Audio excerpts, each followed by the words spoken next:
size. Nakikita niyo ba?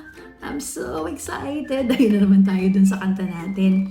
Ayan. So, first impression lang muna guys. Tingnan natin kung ano yung magugustuhan ko. Tingnan natin kung ano yung gourmand. Tingnan natin kung ano yung for summer, yung refreshing. I'm so excited. Tingnan yung size niya. Oh, tamang-tama lang. Ganyan pala yung 30 ml niya. So, gusto kong mag-start kay 62 kasi ito talaga yung palagi kong naririnig sa mga nagre-review. Ang ganda! Look at that! OMG, sa kahon pa lang. Ayan na. Okay? So, open natin. 62, number 62, meron siyang pistachio, salted caramel, tapos, wala na. Yun na lang ang nakalagay. So, saan ko kaya i-spray? Dito?